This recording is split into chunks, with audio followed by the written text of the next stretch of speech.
A Bíblia diz: porque eu recebi do Senhor o que também vos ensinei, que o Senhor Jesus, na noite em que foi traído, ele tomou o pão, e tendo dado graças, o partiu e disse: tomai e comei, isso é o meu corpo que é partido por vós, fazei isso em memória de mim. Semelhantemente, também depois de cear, tomou o cálice, dizendo: esse cálice é o novo testamento do meu sangue.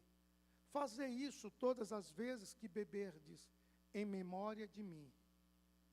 Porque todas as vezes que comerdes esse pão e beberdes esse cálice, anunciais a morte do Senhor até que ele venha, até que venha. Portanto, qualquer que comer esse pão ou beber o cálice do Senhor indignamente, será culpado do corpo e do sangue do Senhor. Examine, pois, o homem a si mesmo, e assim coma deste pão e beba deste cálice. Porque o que come e bebe indignamente, come e bebe para sua própria condenação, não discernindo o corpo do Senhor. Por causa disso, há entre vós muitos fracos e doentes, e muitos que dormem. Porque se nós nos julgássemos a nós mesmos, não seríamos julgados. Mas quando somos julgados, somos repreendidos pelo Senhor, para não sermos condenados com o mundo. Portanto, meus irmãos, quando vos ajuntais para comer, esperai uns pelos outros. Mas se algum tiver fome, coma em casa, para que não vos ajunteis para juízo. Quanto às demais coisas, ordená-las-ei quando for.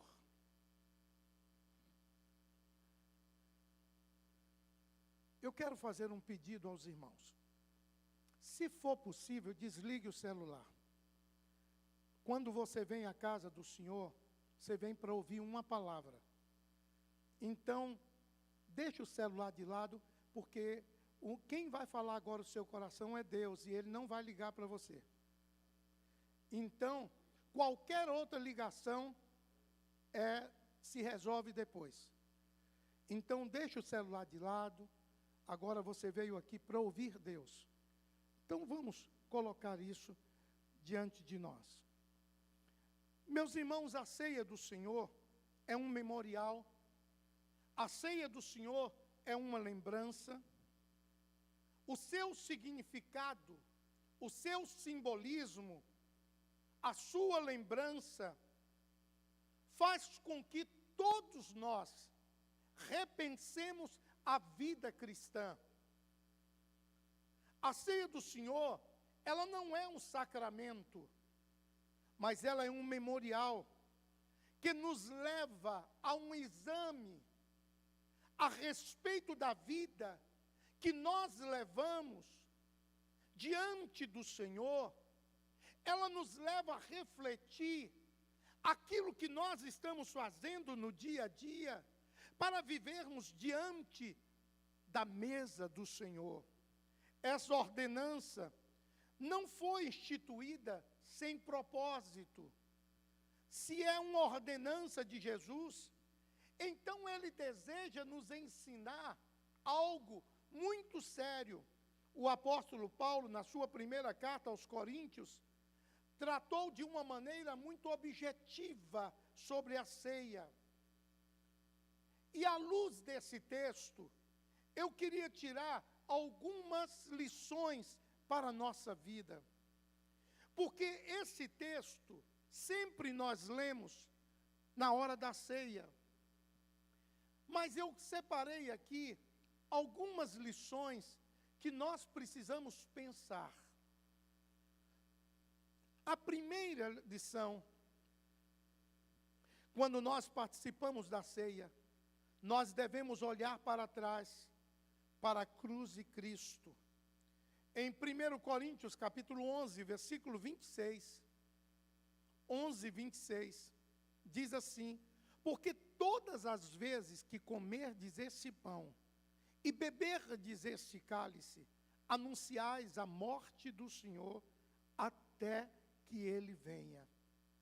Todas as vezes que comemos o pão e bebemos o cálice, nós estamos anunciando que Jesus morreu por nós. Ele ordenou que a sua igreja, Ele não ordenou que a igreja lembrasse dos seus milagres, mas Ele ordenou que a igreja lembrasse da sua morte. Lembrar da morte de Cristo. Ao celebrar a ceia, estamos lembrando por que Ele morreu, como Ele morreu e para quem Ele morreu. Jesus Cristo, o propósito de Deus em trazer o seu Filho, foi para nos ligar novamente a Ele, foi para trazer o homem de volta ao trono da graça, perdoando os nossos pecados. A morte de Jesus foi para que nós pudesse tirar de nós toda a condenação. Meus irmãos, ao se assentar ao redor da mesa do Senhor, devemos nos lembrar quão preciosos somos diante de Deus, a ponto dele ter mandado o seu Filho morrer por nós. Você já pensou como você é importante?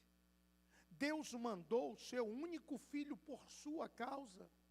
Então ele diz: lembre-se da morte do Senhor. Lembre-se que Ele morreu por você. Lembre-se que Ele foi à cruz do Calvário, pagando um preço, para que você pudesse ter vida, e vida em abundância. A segunda, quando chegamos diante da mesa do Senhor, nós nos lembramos da morte do Senhor. Agora nós precisamos permanecer olhando para frente. Meus irmãos, quando nós participamos da ceia do Senhor, nós não olhamos só para trás, mas para frente também. No mesmo versículo, ele diz: porque todas as vezes que comerdes esse pão e beberdes este cálice, anunciais a morte do Senhor, olha lá, até que Ele venha. Meus irmãos, a ceia do Senhor aponta para nós, para a volta de Jesus. A segunda vinda de Cristo é a esperança de todo cristão. No mundo onde o mal tem feito tantos estragos, causado tanta dor e tristeza, nós precisamos ter em mente a esperança da volta de Jesus. Eu fico triste quando vejo alguns pregadores falando que Jesus não vai voltar, que ali o texto fala de outra maneira. E eu fico triste porque as pessoas estão desvirtualizando a palavra. Ele diz: até que Ele venha. A ceia do Senhor, ela fala que nós precisamos lembrar que Jesus morreu por nós, mas precisamos estar com os olhos fixos na volta de Jesus. Ele vai voltar para buscar a igreja. Ele vai voltar para buscar a igreja sem mácula, sem ruga. Ele vai voltar para buscar a igreja que está se preparando. Ele vai voltar para buscar a igreja que coloca a sua vida no altar. Se você viver olhando para o mundo aqui e agora, seu coração vai se encher de decepções. Se você viver olhando para as coisas que estão acontecendo, nós vamos ficar com tristeza, com desesperança. Mas se permanecer permanecermos olhando para frente, nós encheremos o nosso coração de alegria, porque o Senhor Jesus virá buscar a igreja. Meus irmãos, nós podemos viver uma vida cristã com uma expectativa de que Jesus vai voltar. Ele prometeu aos seus discípulos que ele regressaria para buscar, e aqui eu quero chamar a atenção. Ele não diz que viria para buscar pessoas, ele vem buscar a noiva, ele vem buscar a igreja.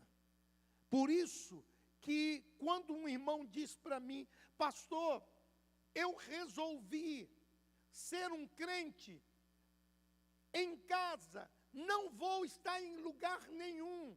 Eu digo para ele, você está errado, porque Jesus vai vir buscar um corpo, e o corpo é a igreja, a sua noiva. Meu irmão, nós precisamos estar ligados, mas pastor, na igreja tem coisas que às vezes eu fico triste, é a maneira de Deus trabalhar conosco. Deus trabalha com a gente, usando pessoas para nos corrigir, para nos fazer melhor, para nos aperfeiçoar, e assim nós vamos cada dia sendo melhor. Em João capítulo 14, versículo 1 a 3, por favor. Não se turbe o vosso coração, crede em Deus, crede também em mim. Na casa do meu Pai há muitas moradas. Se não fosse assim, eu não vos teria dito, vou preparar-vos lugar.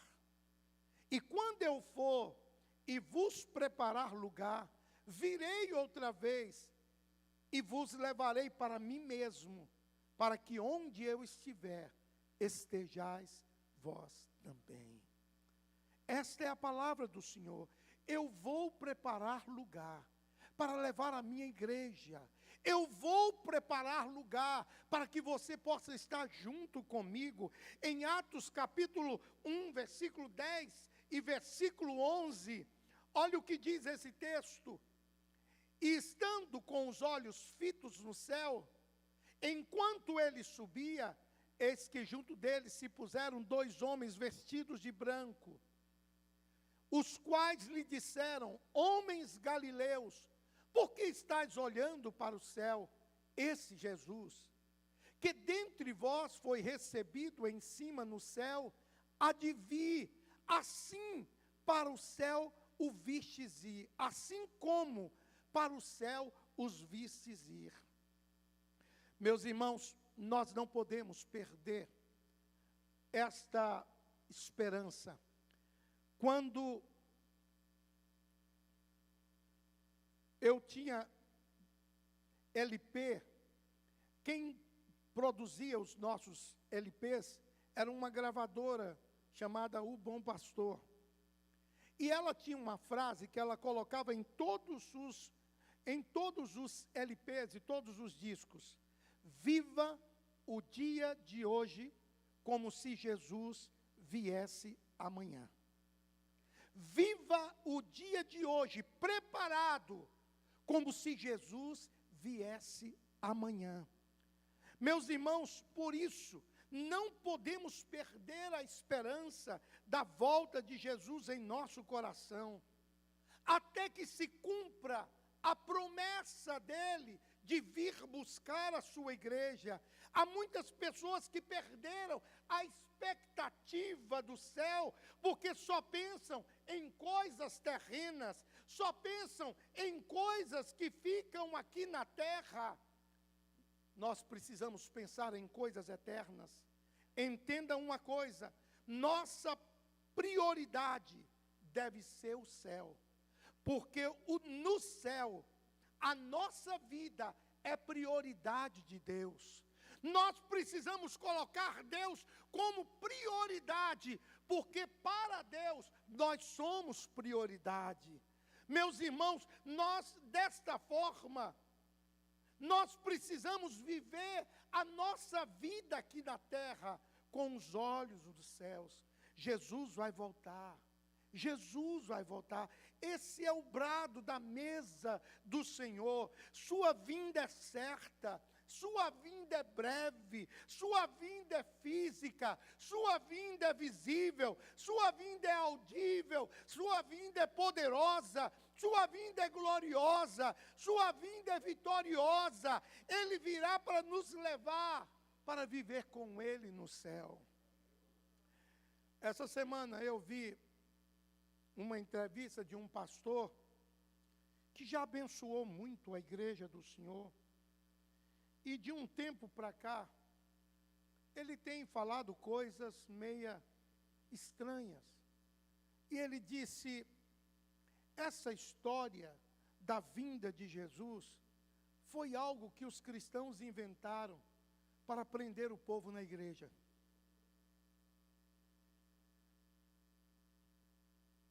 Na hora que eu ouvi aquilo, eu desliguei. Falei, não vou ouvir isso não. Esse moço tem prestado um desserviço ao povo de Deus tão grande. Eu já fui tão abençoado com os livros dele, na década de 80, início de 90. Depois ele desgringolou. E aí anda falando coisas de uma maneira tão estapafúrdia, que a gente fica perdido com os pensamentos dele. Eu quero te falar uma coisa, não aceite ninguém falar para você que Jesus não vai voltar. Ele vai vir buscar a sua igreja. Ele vai vir buscar a cada um de nós. A ceia do Senhor é para nós nos lembrarmos que Ele morreu por nós, mas Ele virá para buscar a igreja do Senhor. A ceia do Senhor remete o nosso olhar para a volta de Jesus, remete o nosso olhar para a nossa vida de esperança. Jesus vai voltar para buscar a sua igreja. Terceiro, em 1 Coríntios, capítulo 11, versículo 28,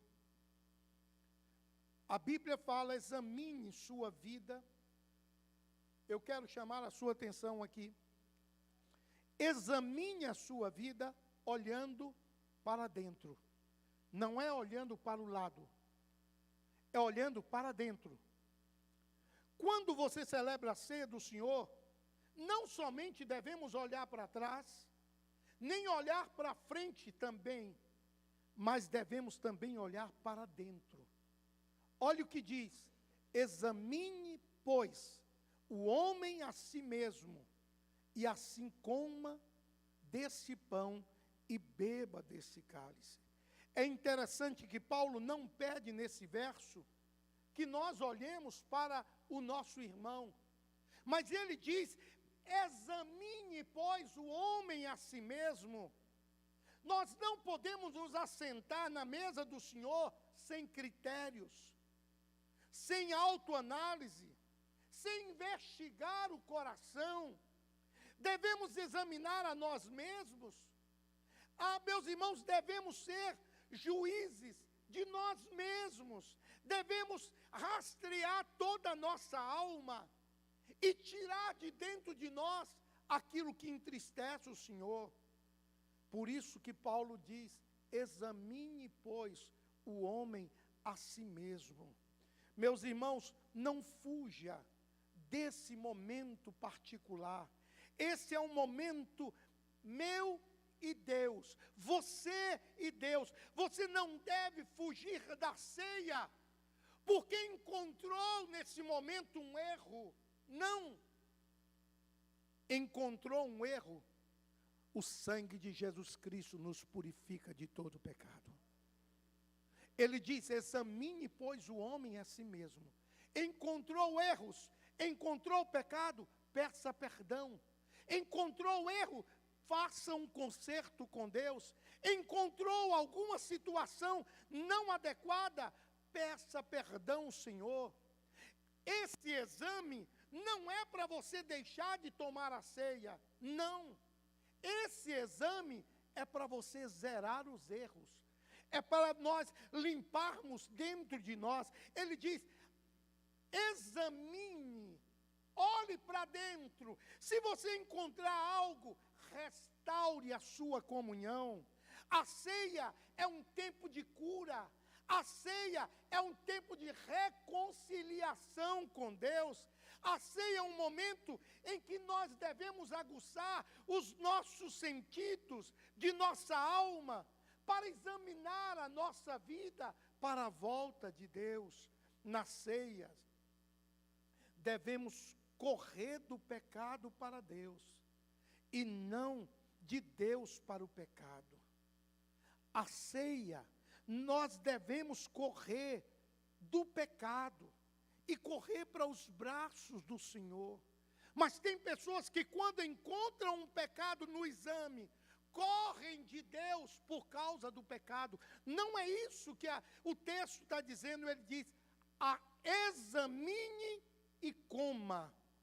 Paulo está dizendo, examine, conserte e coma. Quando temos consciência da nosso próprio erro, mas no mesmo tempo reconhecemos que Cristo nos libertou, que Cristo nos perdoou, nós somos habilitados a sentar à mesa, a participar da ceia do Senhor. Meus irmãos, a nossa dignidade é a consciência da nossa indignidade. Quando nós reconhecemos que nós não somos nada, que nós somos falhos, que nós erramos, mas nós estamos diante da mesa do Senhor, porque alguém tomou o nosso lugar. Alguém morreu por nós para perdoar os nossos pecados. Hoje, cada um de nós somos livres. Nós somos livres porque o Senhor nos deu essa liberdade. Quanto mais eu reconheço a minha fragilidade, mais me torno digno de me assentar diante da mesa do Senhor.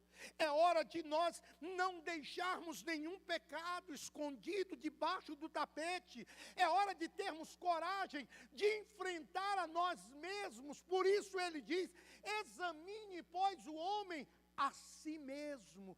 Enfrente os seus problemas, enfrente os seus temores e peça perdão dos seus erros, dos seus pecados. Quarto,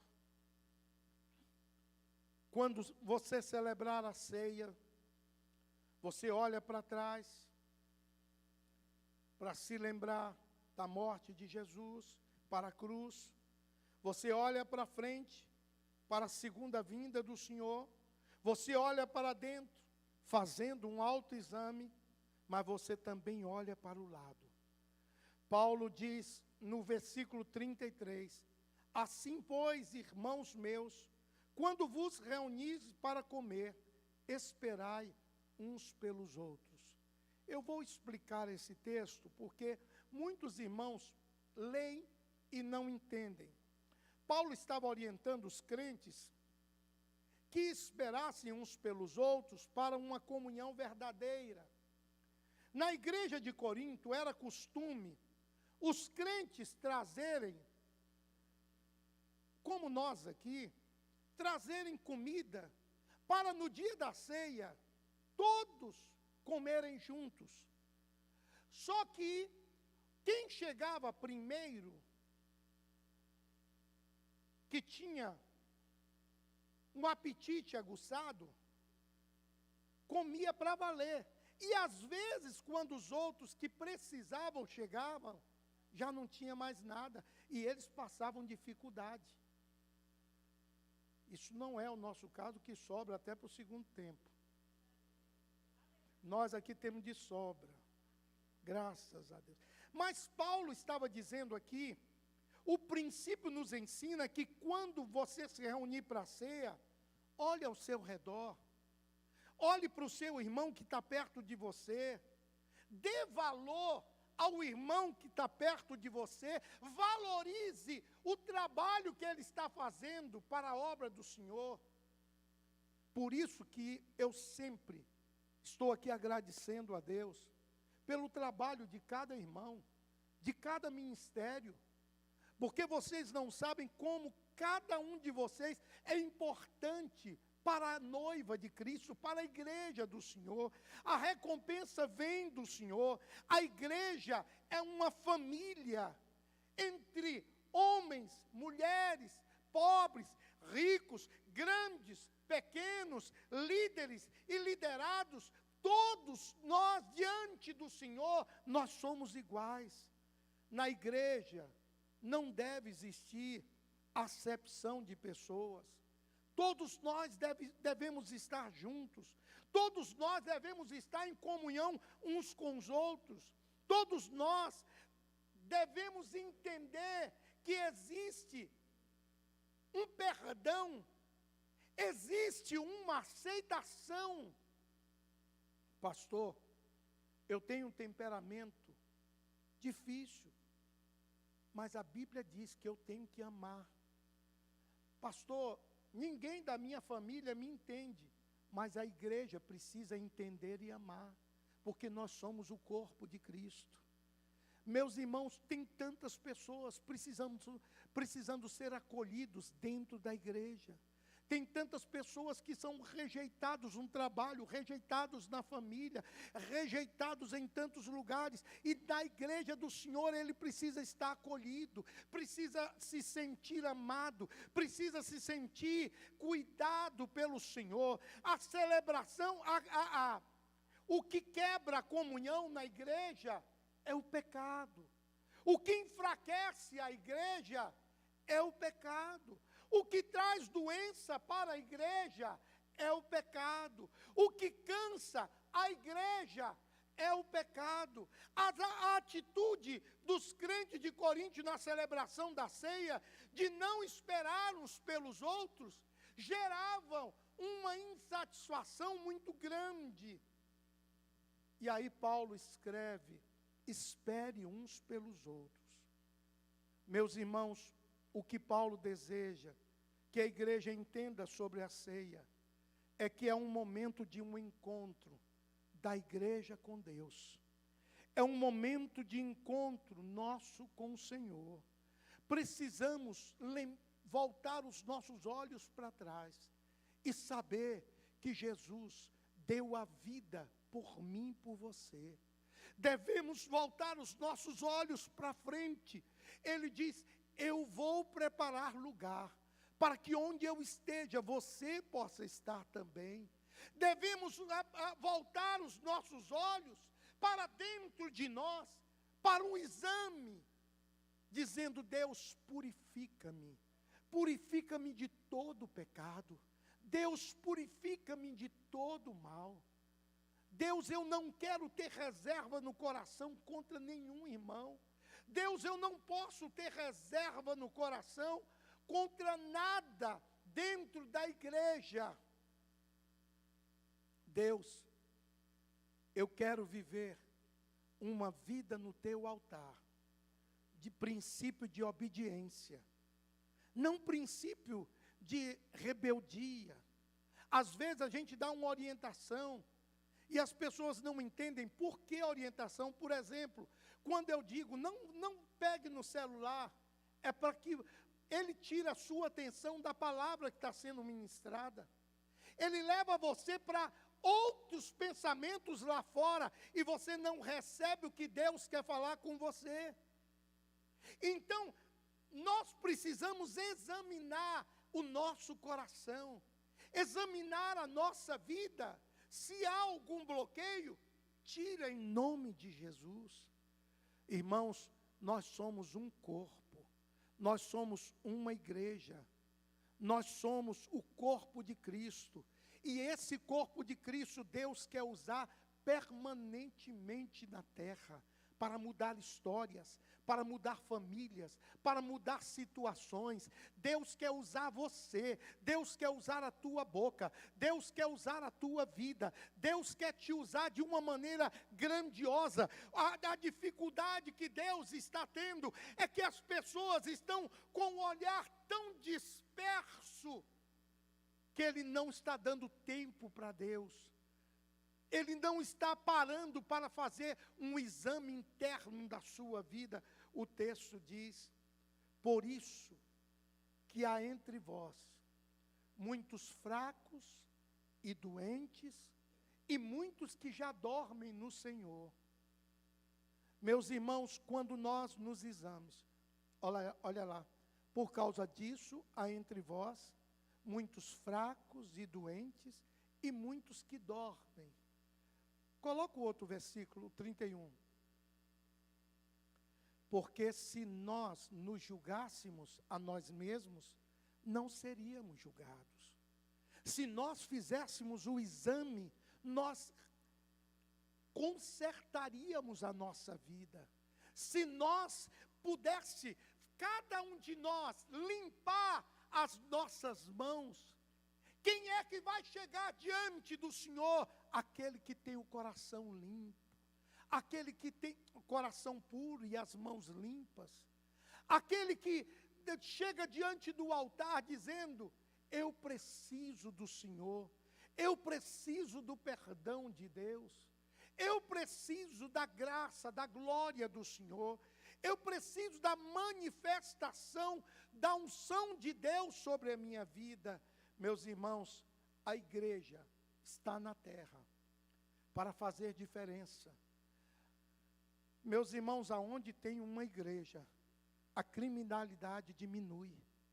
Aonde tem uma igreja, as vidas são restauradas. Aonde tem uma igreja, há concertos. Aonde tem uma igreja, os casamentos duram. Aonde tem uma igreja, as pessoas são alegres, felizes, porque Deus trabalha no coração de cada um deles. Então, quando nós participamos da ceia do Senhor, Deus nos chama a atenção. A ceia do Senhor é um tempo de dar graças. Dar graças por Jesus, dar graças pela salvação, dar graças pela igreja, dar graças pela comunhão, dar graça pela vida eterna, dar graça pela certeza do céu, dar graça pela vitória sobre o pecado, sobre o pecado. Eu queria que cada um de nós agora nos ajoelhássemos. E nós vamos ter um tempo